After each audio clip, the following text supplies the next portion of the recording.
మాలార్కప్రభమింద్రనీలజటిలం భస్మాంగరాగోజ్వలం శాంతం నాదవిలీన చిత్తపవనం శార్దూలచర్మాంబరం బ్రహ్మజ్ఞైః సనకాదిభిః పరివృతం సిద్ధైః సమారాధితం ఆత్రేయం సముపాస్మహే హృది ముదాధ్యేయం సదా యోగిభిః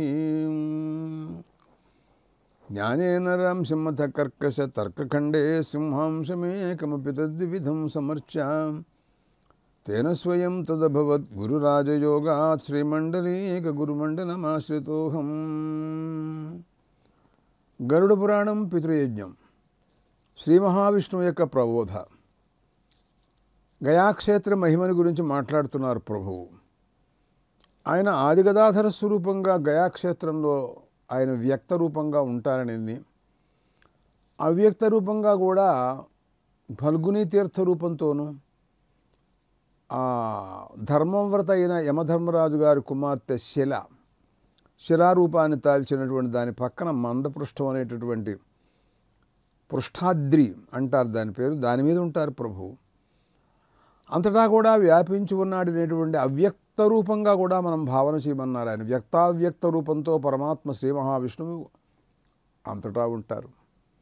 అటువంటిప్పుడు గయాక్షేత్రంలో మాత్రమే ఎందుకుంటారు, అన్ని చోట్ల ఉంటారు.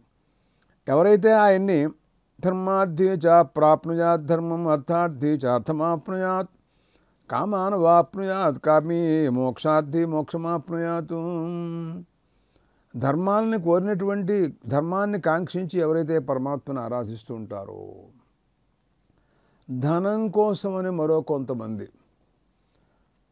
లేక కీర్తికాంక్షతో మరో కొంతమంది, మోక్షకాములై మరో కొంతమంది, అనేక రకాలండి. ఏ రకంగానైనా పరమాత్మను ఆరాధించడం చాలా గుణం, గొప్ప విషయం. వంచాచ లభతే పుత్రం వేదాంగపారకం. సంతానం లేనటువంటి స్త్రీ ఒకవేళ ఆమె పరమాత్మను ఆరాధించినట్లయితే ఆయన అనుగ్రహం వలన ఉత్తమోత్తమైనటువంటి వేదాంగాల అధ్యయనం చేసినటువంటి మహాకుమారుడు కలగచ్చు కదా. తప్పకుండా కలుగుతాడు, సందేహం లేదు. రాజా విజయమాప్నోతి. మహారాజు గారు పరమాత్మను ఆరాధించినట్టయితే విజయాన్ని పొందుతాడు. శూద్రశ్చ సుఖమాప్నుయాత్. శూద్రుడు ఆరాధించినట్టయితే సుఖంగా ఉండటానికి సందేహం లేదు కదా. పుత్రార్థే లభతే పుత్రాన్నభ్యర్చ ఆదిగదాధరం మనసా ప్రార్థితం సర్వం పూజాప్నుయాత్ ధరే. పుత్రార్థుడు, సంతానాన్ని కాంక్షించినటువంటి వాళ్ళు మానవులు ఎవరైతే శ్రీ మహావిష్ణువుని ఆరాధిస్తారో, ఆదిగదాధర స్వరూపుడండి పరమాత్మ. ఆయన మనసా ప్రార్థన చేయొచ్చు. వ్యక్త రూపమైతే చక్షురింద్రియం ద్వారా చూడొచ్చు, అవ్యక్త రూపమైతే మనోగ్రాహ్యం మనసుతో చూడవలసినటువంటి పరిస్థితి. ఆ రకంగా ఉభయ విధంగా కూడాను మానసిక పూజ, బాహ్య పూజ, ఈ రెండు పూజలతో కూడాను పరమాత్మను ఆరాధించిన వాళ్ళు ఉత్తమోత్తమైనటువంటి స్థితిగతుల్ని పొందుతారని చెప్పడంలో సందేహమే లేదు అన్నారండి. అసలు గయాయాత్రను గురించినటువంటి ప్రసంగం, గయకి బయలుదేరుతున్నాను గయాక్షేత్రానికి పితృదేవతల యొక్క అనుగ్రహం కోసమని, శ్రాద్ధాదులు చేయటం కోసమని అని ఎవరైనా సహజంగా అనుకుంటూ ఉంటారు కదా. ఎంతోమంది పెడుతున్నారు గయాక్షేత్రానికి. వాళ్ళు వెళ్ళేటప్పుడు గయాయాత్రాం గంతుం వినయ వేషధారణం. వాళ్ళు ఎలా ఉండాలో తెలుసునా, వాళ్ళ వేషధారణ వినయంగా ఉండాలి.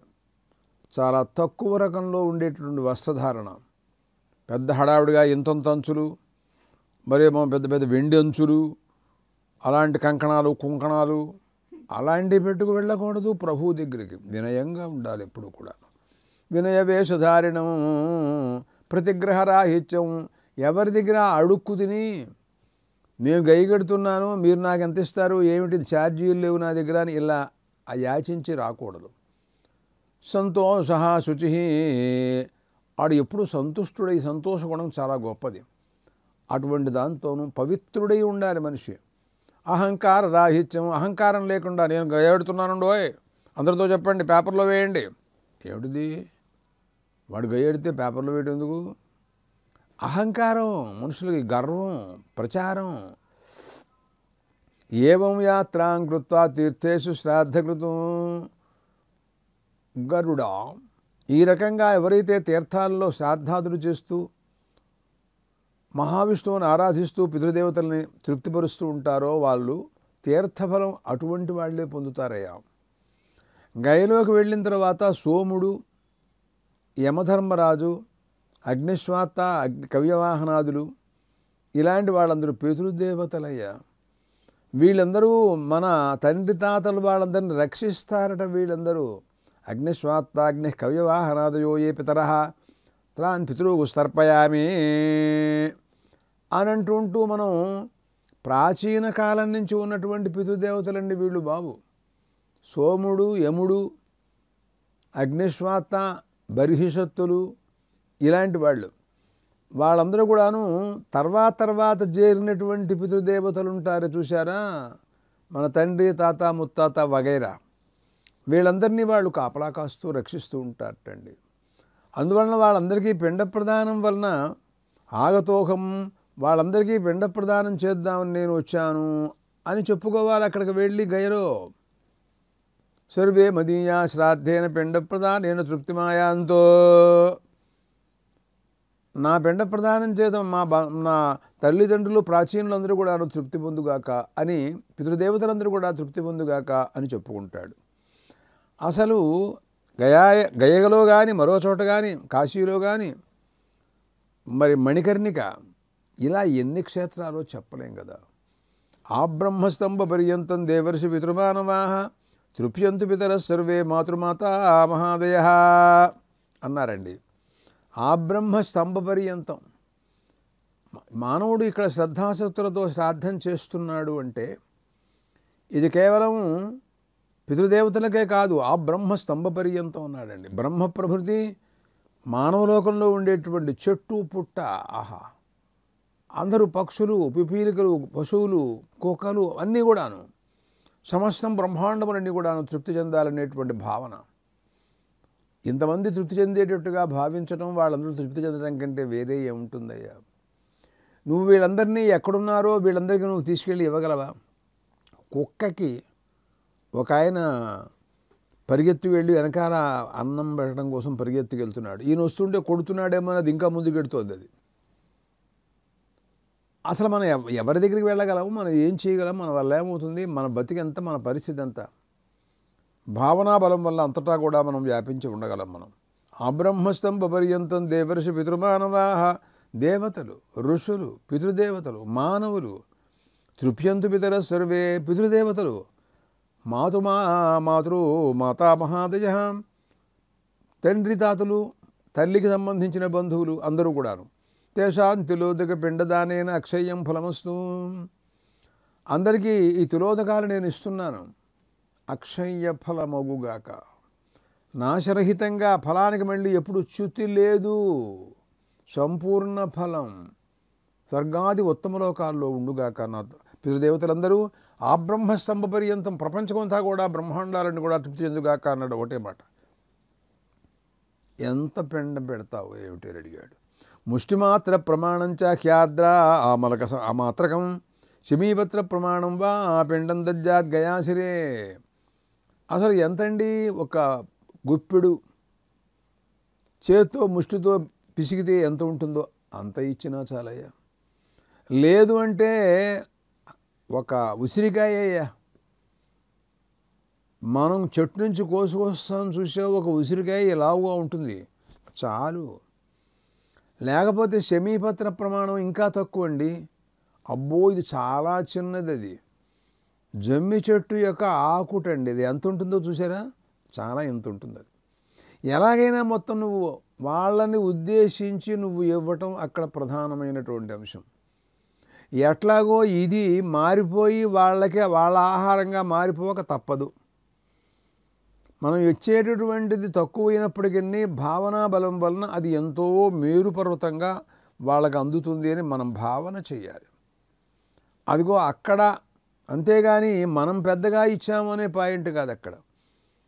కాబట్టి గయాశిరే ఉద్ధరేత్ గోత్రాణం కులమేకోత్తరం శతం అని అంటారండి. వాడి వంశానికి సంబంధించినటువంటి సప్తగోత్రాణం 7 ప్రాచీనులందరూ కూడాను వంశాలన్నీ కూడాను తృప్తి చెందుతాయని చెప్పడంలో సందేహం లేదయ్యా. యావత్తిలా మనుష్యేస్తు గృహీత పితృకర్మసు గచ్చంతి తావదసురాః సింహగ్రస్తా యథా మృగా. సింహాన్ని చూస్తే లేళ్ళే రకంగా పారిపోతాయో, పితృదేవతలకు అర్చించడం కోసమని మానవుడు తెలలు పట్టుకున్నాడు చేత్తో, అంతే చాలు రాక్షసులు పారిపోతారు. ఈ తెలలను చూస్తే వాళ్ళకి భయం అసలు, అందుకోసం వాళ్ళు పారిపోతారు. ఫల్గు తీర్థం గయలు, ఆహా చాలా గొప్పదండి. బ్రహ్మణ ప్రార్థితో విష్ణు ఫల్గుకో హ్యభవత్పురా. బ్రహ్మదేవుడు ఒకప్పుడు ప్రార్థించాట, మహావిష్ణు ఫల్గు తీర్థంగా నువ్వు ఉండవయ్యా గయలో అని అడిగారటండి. అలాగేనయ్యా, తప్పకుండా అలాగే ఉంటాను అని మహావిష్ణువు అంగీకరించారండి. ఫల్గు తీర్థం వ్రజేత్ తస్మాత్ సర్వతీర్థోత్తమోత్తమం. సర్వతీర్థాలలో కల్లా ఉత్తమోత్తమమైనటువంటి తీర్థం అండి ఈ ఫల్గు తీర్థం. ఆహా, అక్కడ ఎవరైతే శ్రాద్ధం చేస్తారో, స్నానం చేస్తారో, పితృదేవతలను అర్చిస్తారో, తిలోదకాలు కాలిస్తారో ముక్తి, అలాంటి వాళ్ళందరికీ ముక్తి లభిస్తుందయ్యా. ఇంకోటి, అక్కడ తీర్థంలో స్నానం చేసినట్టయితే సమస్త తీర్థాలలోనూ స్నానం చేసిన ఫలం వస్తుందయ్యా నీకు. ప్రత్యేకంగా నువ్వు ఎన్ని చోట్ల ఎన్ని తీర్థాలు ఉన్నాయో నీకేం తెలుసయ్యా. మహాభారతంలో అరణ్యకాండం ఉంది, అరణ్య పర్వ. లోమశ మహర్షి ధర్మరాజు గారి చేత తీర్థయాత్రలు చేయిస్తున్నట్టుగా కథలు ఉన్నాయి దాంట్లో. ఆయన ఎన్ని తీర్థాలకు వెళ్ళాడో ఆ అరణ్య పర్వలో, ఎన్ని రకాలుగా ఆరాధన చేశాడో పితృదేవతలకి, మరొకళ్ళకి, దేవతలకి, అందరికీ. సామాన్యమైన విషయం కాదు, సామాన్య తీర్థాలు కావు ఇవన్నీ కూడాను. అలాంటి తీర్థాలన్నీ కూడాను అన్ని తీర్థాల్లో స్నానం చేసిన మహాఫలం వస్తుందయ్యా. ఇదిగో ఇది గయా శిరస్సును గురించినటువంటి విశేషాలు గరుడా సంగ్రహంగా చెబుతున్నాను. ఇంకా ఎంతకాలం చెబుతూ ఉంటే అలాగే ఉంటూనే ఉంటాయి. ఏతద్గయా శిరః ప్రోక్తం ఫల్గు తీర్థం తదుచ్యతే. ఫల్గు తీర్థే విష్ణుజలే కరోమి స్నానమాదృతః. ఆ ఫల్గు తీర్థంలో సాక్షాత్ విష్ణు స్వరూపం అండి, విష్ణు జలం అంటారని దాన్ని. అబ్బా, అరే విష్ణు జలం అంటే గంగా మామూలుగా మనం చెబుతూ ఉంటాం. ఫల్గు తీర్థం కూడా అలాంటిదేనండి, విష్ణు పాదోద్భవ ఆ గంగా నది. అలాగా ఫల్గు తీర్థం కూడా అలాంటిదే.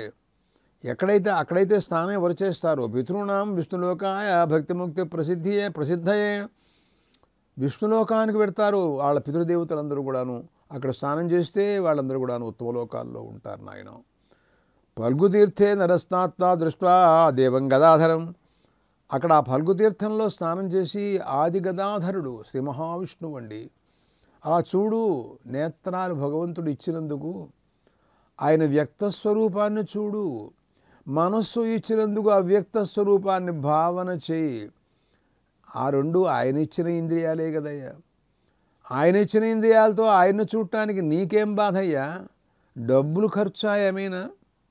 డబ్బు ఇవ్వమంటే పితలాటం, ఊరికే చూడటానికి ఏం నష్టం అయ్యా? ఫల్గు తీర్థే నరస్తాత్వా దృష్ట్వా దేవం జనార్దనం గదాధరం ఆత్మానంతారజేత్సజ్ఞ దశ పూర్వాన్ దశాపరాన్. నీ వంశస్థులు 10 మంది అటు ఇటు కూడాను, తల్లి వంశాలు తండ్రి వంశాలు కూడాను ఉద్ధరింపబడుతూ ఉంటారు కదా. అటువంటి ఆది గదాధరుడు మంత్రేనా నేను పూజయేతు. నేను ఒక మంత్రం చెబుతాను నీకు. ఈ మంత్రంతో నువ్వు అక్కడికి వెళ్ళి ఆయన్ని పూజ చేయి. వ్యక్తరూపంగా ఉన్న ఆయన్ని హస్తములు, చేతులు పాదాలు అన్నీ చేతులు ఖాళీగా ఉంటాయిగా. ఏం చేస్తావు? ఆయన హస్తాలు ఇచ్చాడు, ఆయన యొక్క మందిరాన్ని మార్జన తొడవమని ఇచ్చాడు, ఈ చేతులతో పూజ చేయమని ఇచ్చాడు. అంతేగాని అవతల వాళ్ళని పెడి కొట్టమని ఇవ్వలా. చూశావు? అందుకోసమని ఆయనకి ఓం నమో వాసుదేవాయ నమ సంకర్షణాయ చ ప్రద్యుమ్నాయ అనిరుద్ధాయ శ్రీధరాయ మహావిష్ణవే అనే మంత్రాలు చెప్పవయ్యా. ఈ రకంగా శ్రాద్ధం చేసినట్లయితే శ్రాద్ధకాలంలో అన్యత్రా కూడాను అటువంటిప్పుడు వాడికి ఎంతో ఉత్తమోత్తమైనటువంటి ఫలం వస్తుంది అని అన్నారు. మయాగయాం సమాసాధ్య పితॄణాం నిష్కృతి కృత ఆగతోస్మి గదే గయాన్ దేవా పితృకార్యే గదాధర త్వమేవ సాక్షి భగవన్ అనునోహం రుణత్రయాతు. మహావిష్ణు, నేను గయకొచ్చాను. నేను మా తల్లిదండ్రులకి ప్రాచీన కాలంలో ఉన్నటువంటి వాళ్ళందరికీ కూడాను నేను ఉద్ధరించడం కోసమని ఇక్కడికి వచ్చానయ్యా. శ్రాద్ధాదులు తెలివితకాలతోనూ వాళ్ళందరినీ కూడాను గౌరవించాను. దీనికి అంతకీ కూడా నువ్వే సాక్షి. నువ్వే నిన్ను చూసే అనురుణోహన్ రుణత్రయాత్ అన్నాడు చివరిలో. నాకు ఋషి రుణం లేదు, పితృరుణం లేదు, దేవతారుణం లేదు, అన్నీ తీరిపోయినాయి అన్నాడు. ఇంకా చెబుతూ వాళ్ళు ఏమంటున్నారంటే అసలు గయాక్షేత్రంలో దృష్టి దోషం లేదన్నాడండి. వాళ్ళు చూశారని వీళ్ళు చూశారని దోషం కూడా లేదన్నారండి. పాదప్రక్షాళనం, బ్రాహ్మణులకు పాదప్రక్షాళనం చేసి దక్షిణలు ఇచ్చి సంకల్పం చేసి అలా చేయమన్నారు. ఆవాహనం అక్కడ మాత్రము గయాక్షేత్రంలో ఆవాహనము అవి చేయకూడదు. పితృదేవతలు ఎప్పుడూ నిత్య సన్నిహితంగా ఉంటారట. అక్కడ ఒక స్తోత్రం అండి, అది చాలా విలువైనటువంటిది. అది గయా మహాత్మ్యాన్ని గురించినటువంటి దాంట్లో సనత్కుమారులు వారు చెప్పిన స్తోత్రాలు, రుచి ప్రజాపతి చెప్పినటువంటి స్తోత్రాలు అన్నీ కూడా దీంట్లో ఉన్నాయండి. దాంట్లో మాట్లాడుతూ అంటాడు, గయాక్షేత్రంలో వెళ్ళిన తర్వాత అతను అస్మత్కులే మృత ఏ చగతిర్యేషాన్న విద్యతే ఆవాహయిష్యే తాన్ సర్వాన్ దర్భపృష్ఠే తిలోదకై. దర్భలు వేయి, తిలోదకాలు తీసుకో. మా వంశంలో ఎవరైతే పోయి గతి లేక పాపం ఎక్కడో దిక్కు లేకుండా ఉండిపోయినారో, అన్నం లేదు, నీళ్లు లేవు, ఎక్కడుంటున్నారో తెలియదు, అలాంటి వాళ్ళని ఉద్ధరించడం కోసం నేను వచ్చానయ్యా ఇక్కడికి అని చెప్పు. బంధువర్గకులే ఏచా గతిర్యేషాన్న విద్యతే. బంధువర్గంలో మా వంశంలో ఇంకా ఎవరైనా బంధువులు తెలియదు నాకు, నేను ఎరగను. చూశావు, అందరినీ ఉద్ధరించాలని ఒక విశాలమైన భావం అండి. సంకుచిత భావం ఎందుకయ్యా? ఏం పోయిందయ్యా? భావనా బలం వల్ల తిలోదకాలు ఇవ్వడానికి ఏం నష్టం అయ్యా? బంధువర్గే జగతిర్యేషాన్న విద్యతే. అటువంటి వాళ్ళందరికీ కూడాను ఇదిగో ఇక్కడ ఆ దర్భలు వేసి ఆ దర్భల మీద తిలోదకాలతో నేను అందరికీ ఇస్తున్నాను అన్నాడు. ఇచ్చేతైర్ మంత్రై సజలై. అలాంటి మంత్రాలు ఇవన్నీ కూడా మంత్రాలే. మహర్షులు చెప్పినటువంటి శ్లోకాలండి, మంత్రాలే. మహావిష్ణువు చెప్పారు, సనత్కుమారులు వారు చెప్పారు. ఒక పురాణంలో కాదండి ఈ గయాక్షేత్రాన్ని గురించి, ప్రతి పురాణంలో, అగ్ని పురాణంలో, నారదీయ పురాణంలో, బృహన్నారద పురాణంలో, వాయు పురాణంలో, గరుడ పురాణంలో, అబ్బో ఎంతమంది ఎన్ని రకాలుగా చెబుతున్నారో చెప్పలేం కదా. అస్మత్కులే జలై దర్భేషు ధ్యానవాన్ను. ఆ జలాలు తీసుకుని, నీళ్లు తీసుకుని, దర్భలు తీసుకుని ఆ దర్భల మీద ఆ దర్భపాణి అయిపోయి చేతిలో దర్భలు పుచ్చుకుని ఆ తిలోదకాలు ఇస్తూ ధ్యానం చేయవయ్యా. ఏమని చేయమంటావు నువ్వు? ఏమిటంటే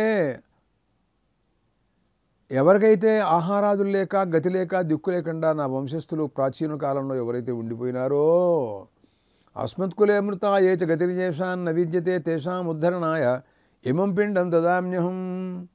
వాళ్ళందరినీ ఉద్ధరించడం కోసమని నా వంశంలో పుట్టినటువంటి వాళ్ళు గతి లేకుండా ఎక్కడో ఉండిపోయి ఉంటారు. పాపం వాళ్ళకి ఎవరు ఇచ్చిన వాళ్ళు లేరు కదా. కొంతమంది అరణ్యాల్లో పోయిన వాళ్ళు ఉంటారు, జలంలో పడిపోయిన వాళ్ళు ఉంటారు, పోయినట్టుగా ఎవరికీ తెలియదు కూడాను. కొంతమందికి అడ్రస్సులు తెలియకుండా ఎంతో కాలంగా ఎక్కడున్నాడో తెలియకుండా అనుకుంటూ ఉంటారు కొంతమంది. వాళ్ళకి ఎవరు దిక్కు? ఎవరు? శ్రీ మహావిష్ణువే దిక్కు వాళ్ళందరికీ. గయాక్షేత్రంలో పిండదానమే దిక్కు వాళ్ళకి. అస్మత్కునే మృత ఏ చ గతిర్యేషాన్న విద్యతే తేషాముద్ధరణార్థాయ ఇమం పిండం దదామ్యహం. అటువంటి వాళ్ళందరికీ నేను ఈ పిండం ఇస్తున్నాను అని చెప్పాడండి.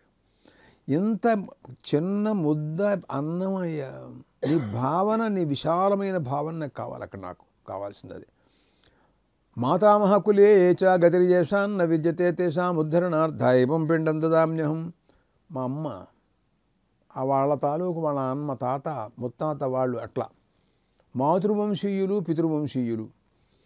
మాతామహకులే ఏ చ గతిర్యేషాన్న విద్యతే తేషాం ఉద్ధరణార్థాయ ఇమం పిండం దదామ్యహం. ఇదిగో వాళ్ళందరికీ ఈ పిండం ఇస్తున్నాను అని చెప్పు. ఆ దర్భల మీద పెట్టవయ్యా అక్కడ గయాక్షేత్రంలో. బంధువర్గకులే ఏ చ గతిర్యేషాన్న విద్యతే తేషాం ఉద్ధరణార్థాయ ఇమం పిండం దదామ్యహం. నా బంధువర్గంలో తెలియదు నాకు ఎవరు వాళ్ళు. అలాంటి వారందరికీ అజాతదంతా ఏ కేచితు ఏ చ గర్భే ప్రపీడితా. ఒకప్పుడు శిశువులుగా పోతారండి, దిక్కులేని చావు పాపం. దంతాలు రాలేదు, ఇంకా గర్భంలోనే పోయినాడు. అరే అరే అరే అరే అరే తేషాముద్ధరణార్థాయం పిండం దదామ్యహం. వాళ్ళకు కూడాను ఈ పిండదానం వలన వాళ్ళు ఉత్తరగతులు కలగాలి అని నేను ప్రార్థిస్తున్నాను. నేను అగ్నిదగ్ధాశ్చయే కేచన నాగ్నిదగ్ధాస్తథాపరే విద్యుచ్చోరహతాయే చ తేభ్యః ఇమం పిండం దదామ్యహం. కొంతమంది అగ్నిదగ్ధులు అరణ్యాల్లో కారు చిచ్చులో పడిపోయి మాడిపోయి ఉంటారు. కొంతమంది ఏకేచితో నాగ్నిదగ్ధా. స్వాధ్యాయ బ్రాహ్మణం గుర్తొస్తుంది అంటూ ఉంటాను. అదంటుంది ఒకానొక శాక్వర బ్రహ్మోపాసన గురించి చెప్పింది. సాయంత్రం పూట సంధ్యాకాలంలో సంధ్యావందనానంతరం ఉత్తర దిక్కుగా ధ్రువోపాసన చేస్తూ చెబుతుందన్నమాట. ఎవరైతే ఆ ఉపాసన చేస్తారో అలాంటి వాళ్ళకి వాళ్ళు యశ దివ్యశాక్వర శిశుమారస్తగుం హయ ఏవం వేద. ఎవరైతే ఆ ఉపాసన తత్పరులై ఉంటారో, తెలుసుకుని ఉంటారో, అపపునర్మృత్యుంజయతి. అపమృత్యు అంటూ వాళ్ళకి లేదు. జయతి స్వర్గం లోకం. స్వర్గలోకాలు స్వాధీనమవుతాయి. నాధ్వని ప్రమీయతే నాగ్నౌ ప్రమీయతే నాప్సు ప్రమీయతే. వాడు అగ్నిలో పడిపోయినాడండి. అయ్యయ్యో, అలాంటి మాటలు నేను వినకూడదు. నా వంశంలో ఎవరు అలాంటి వాళ్ళు ఉండకూడదే. నీళ్లల్లో కొట్టుకుపోయినాడండి. అబ్బా, చెప్పమోకవయ్యా అటువంటి మాటలు నాకు. నానపత్య ప్రమీయతే లగ్భాన్నో భవతి. సంతానం లేకుండా పోయినాడు అనే మాట వద్దు, వినద్దు. లగ్భాన్నో భవతి లబ్ధాన్నో భవతి. అన్నం లేకుండా ఇబ్బంది పడుతున్నాడు, వద్దు అటువంటి మాటలు. అందరూ కూడా సమస్తమైనటువంటి భోగభాగ్యాలతో తులతూగుతూ ఉండవలసిందే అంతే. ఆ ఉపాసకుడి ఇంట్లో అందరూ కూడా అలాగే ఉంటారంతే. అలాంటిది ఇక్కడ కూడాను మాట్లాడుతున్నాడు. అగ్నిదగ్ధులు కానీ, ఇంకా ఉదకంలో పడిపోయిన వాళ్ళు కానీ, పిడుగు పడిపోయినాడు, అరే అశనిహతం. అలాంటిది చాలా దుర్మరణం అని అరుణపాఠం చెప్పింది మాకు. అలాంటిది కూడా ఒకవేళ జరగచ్చు. చోరహత, దొంగలు చంపేశారండి, ఇంట్లో పడ్డారు, వాళ్ళు ఎత్తుకుపోతున్నారని వాళ్ళ మీదకి దండయాత్రకి వెళ్ళాం మనం. వాళ్ళ చేతిలో కత్తులు కఠారులు ఉంటాయి. దాంతో ఓ పోటు పొడిచారు, చచ్చిపోయినాడు. అలాంటి చావు నీచ చావులండి ఇవన్నీని. అలాంటి వాళ్ళకు కూడాను నేను పిండం ఇస్తున్నాను. ఇక్కడ గయాక్షేత్రం, ఇది గయాక్షేత్రం. అక్కడి నుంచి దావదాహే మృతాయే చ సింహం వ్యాఘ్ర హతాశయే. కారు చిచ్చు, దావం అంటే కారు చిచ్చు, దాంట్లో పడి తగలడిపోయినాడండి. సింహం తినేసింది, వ్యాఘ్రం నలిపేసింది. దంష్టిభి శృంగిభిర్వాపి తేభ్య పిండం దదాభ్యం. కోరలతో పీకేసిన ఏవో కొన్ని జంతువులు, చచ్చిపోయినాడు. అలాంటి వాళ్ళకు కూడా నేను పిండం పెడుతున్నాను ఇక్కడ నాయన అన్నాడండి. ఉద్బంధనమృతాయే చ విషశస్త్రహతాశ్చయే. ఉరిపోసుకుని చచ్చిపోయిన వాళ్ళు కొంతమంది ఉంటారు పాపం. పాడు చావు కదా అది. అలాంటి వారికి ఎవరిస్తారండి? నేను ఇక్కడ పిండం ఇస్తున్నా వాళ్ళకు కూడా. విషశస్త్రహతాశ్చయేయండి, బాణాలతో చచ్చిపోయిన వాళ్ళు ఉన్నారు. రణరంగం కాకుండా కూడా ఒకప్పుడు పోతారు. రణరంగంలో పోతే వాళ్ళకి క్షత్రియులైతే వాళ్ళకి స్వర్గలోకాలు వస్తాయి అని ఉంది. అలాగా విషం తాగి చచ్చిపోయిన వాళ్ళు కొంతమంది చూస్తూనే ఉన్నాం మనం. విషశస్త్రహతాశ్చయే ఆత్మా అవఘాతినోయే.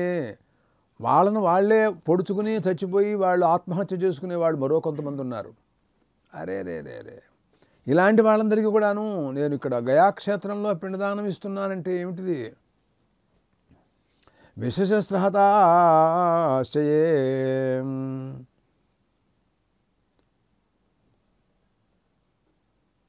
అరణ్యే వర్త్మని వనే క్షుధయా అతృషయా హతా.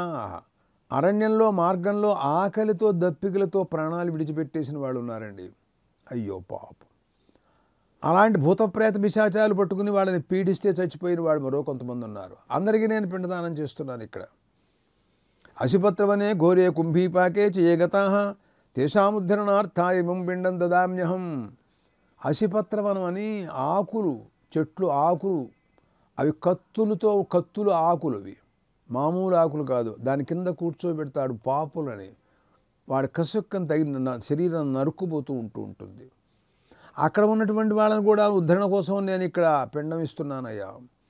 అసిపత్రావనే ఘోరే కుంభీపాకే చేయగతాః. కుంభీపాకం అనే భయంకరమైనటువంటి రౌరవ నరకాదులు, అలాంటి వాళ్ళందరినీ కూడా ఉద్ధరించడం కోసం నేను ఇక్కడ పిండం ఇస్తున్నాను నాయన. అనేకయా తనా సంస్థా ప్రేతలోకం చేయగతాః తేషాముద్ధరణాయ ఇమం పిండం దదామ్యహం. ఇంకా రకరకాల యాతనయ్యా, ఎన్ని పీడలు, ఆ యమభటులు వీళ్ళు చేసిన పాపాలని వాళ్ళు ప్రక్షాళనం చేయటం కోసం చేస్తున్న పనులు కానీ అదేం క్రూర మనుషులు కారండోయ్ వాళ్ళు. మనం క్రూరులం. అందువల్లనే శాస్త్రాలని పెడచెవి పెట్టి వ్యవహరిస్తున్నాం మనం. అటువంటిప్పుడు ప్రాయశ్చిత్తం చేస్తున్నారు మళ్ళీ మనం ఉద్ధరించడం కోసమని. నరకేషు సమస్తేషు యాతనాసు చ స్థితాః తేషాముద్ధరణార్థాయ ఇమం పిండం దదామ్యహం. సమస్తమైన నరకాల్లో ఉండేటటువంటి వాళ్ళు, పశుగతం పక్షిగతాల్లో, పక్షుల్లో, పశువుల్లో, వృక్షాలలో, అరే ఏం జన్మలో తెలియదే. అందరికీ కూడాను ఉద్ధరణ కోసం నేను ఈ రోజున పిండమిస్తున్నాను అన్నాడు ఇక్కడ. జాత్యంతర సహస్రేషు భ్రవంత స్వేన కర్మణ మానుష్యం దుర్లభం తేషాం తేభ్యః పిండం దదామ్యహం అన్నాడు. ఎన్ని జన్మలు ఎత్తినా కూడా మనుష్య జన్మ చాలా గొప్పదండి. దాంట్లోకి వస్తే చాలు. అటువంటి వాళ్ళకు కూడా ఇస్తున్నారు. భూలోకంలో, అంతరిక్షలోకంలో ఇంకా ఎంతమంది అసంస్కృతులై ఉన్నటువంటి వాళ్ళు ఒకళ్ళు ఇద్దరుని కాదయ్యా. అలాంటి వాళ్ళందరికీ కూడాను వాళ్ళందరినీ ఉద్ధరించడం కోసమని గయలో నేను పిండమిస్తున్నానయ్యా. యా బాంధవా ఏ చా అన్ని జన్మని బాంధవా. ఏ జన్మలో వీళ్ళు బంధువులు నాకు తెలియదు, నాకు తెలియాల్సిన అవసరం నాకు లేదు. ఎవరికైనా నేను ఇస్తా. అందరికీ కూడా అనుగ్రహించాలి, అందరూ కూడా కృతార్థులు అవ్వాలి, అందరూ బాగా గొప్పగా ఉండాలి అని విశాల భావన నాది.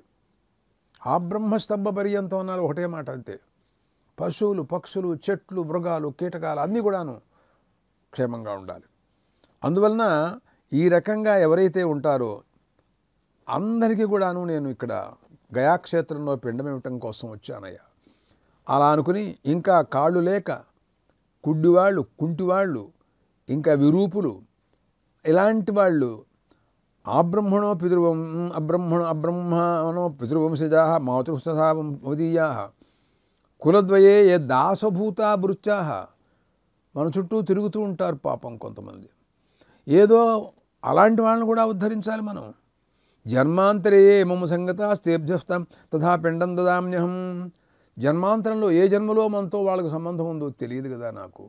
అయినా సరే, ఎప్పుడు వాళ్ళైనా సరే, శత్రువుడైనా సరే, అందరికీ నేను ఇవ్వదలుచుకున్నాను నేను ఇక్కడ అంటూ విశాలమైన భావంతో గయాక్షేత్రంలో పిండదానాన్ని గురించినటువంటి ప్రశంస శ్రీ మహావిష్ణువు చెప్పిన విషయాలు అవి మళ్ళీ తిరిగి సనత్కుమారుల వారు నారద మహర్షి చెప్పడం, వారి తర్వాత మళ్ళీ తిరిగి సూత మహర్షికి చెప్పడం, నైమిషారణ్యంలో శౌనకాదులకు చెప్పడం, ఇట్లా ఎన్ని పురాణాల్లో ఉండే విశేషాలు చెప్పలేను నేను ఇవంతా కూడాను.